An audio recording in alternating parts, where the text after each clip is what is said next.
আসসালামু আলাইকুম রহমতুল্লাহ। ট্রাম্প, বাবুজি কা ট্রাম্প এবার বাংলাদেশের পিছে লেগে গেছে। বাংলাদেশের মনে করেন এবার কি কি যে ক্ষতি করবে তার কোনো ঠিক ঠিকানা নেই। বাবুজি ট্রাম্প, বিশ্বের মোড়ল রাষ্ট্র ট্রাম্প, সে যা চায় তা তো নিয়েই ছাড়ে। আপনারা এর আগে জানেন মানবিক করিডোর জাতিসংঘের মাধ্যমে চেয়েছিল, সেটা নিয়ে অনেক ঝামেলা হয়েছিল, পরে হয় নাই। কিন্তু আপনারা জানেন কিছুদিন আগে আমেরিকা থেকে বোয়িং বিমান টিমান কেনার প্রস্তাব এসেছে। সেগুলো কিনবে, আমেরিকার সাথে পুরো হয়েছে। এরপরে আপনারা বিভিন্ন ইস্যুতে আপনারা দেখছেন মার্কিন যুক্তরাষ্ট্র বাংলাদেশে কি করছে বা করতে চাচ্ছে সেটাও আপনারা জানেন।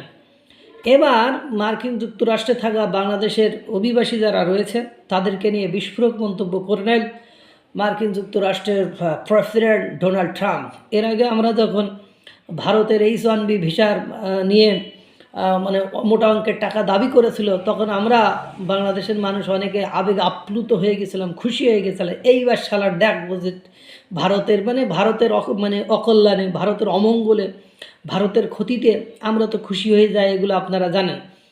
সব কিছু মিলায়ে মানে কেমন যেন একটা বিদঘুটে পরিবেশ পরিস্থিতির উদ্ভব হয়েছিল।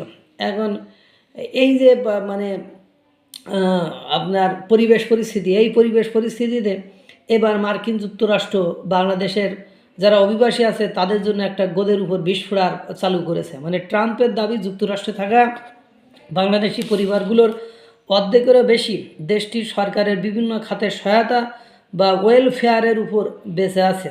ট্রুথ সোশ্যালে দেওয়া পোস্টে এ দাবি করে ট্রাম্প।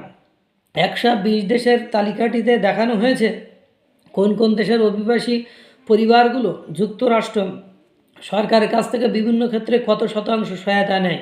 এই তালিকায় 19তম অবস্থানে রয়েছে বাংলাদেশের নাম। সেখানে দেখা যাচ্ছে যুক্তরাষ্ট্রে বসবাসরত বাংলাদেশি অভিবাসী পরিবারগুলোর মধ্যে 54.8% পরিবার মার্কিন সরকারের কাছ থেকে বিভিন্ন ক্ষেত্রে সহায়তা নিয়ে থাকে।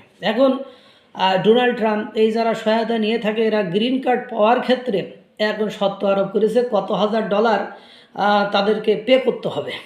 যে যদি তারা ওই দেশের গ্রিন কার্ড নিতে চায় তাহলে এত হাজার ডলার তাদেরকে কী করতে হবে, পে করতে হবে। যেমন H1B ভিসার ক্ষেত্রে যে এত টাকা তাদেরকে মানে পে করতে হবে, এত 1 লক্ষ মার্কিন ডলার না কত তাদেরকে পে করতে হবে। বাংলাদেশের ক্ষেত্রে এত হাজার ডলার মার্কিন, এবং তাদেরকে ফকিন্নি মকিন্নি বলে বাংলাদেশেরদেরকে ফকিন্নি মকিন্নি বলে ফেলেছে, এবং তারা দুস্থ অসহায় বলছে। এবং আমরা এতদিন জানতাম আমেরিকায় যারা লাইফ লিড করে ওরে বাবা কি ভালো, তো পরে তো দেখি এদেশে যে করে তো সব মানে অন্যরকম কাজকাম।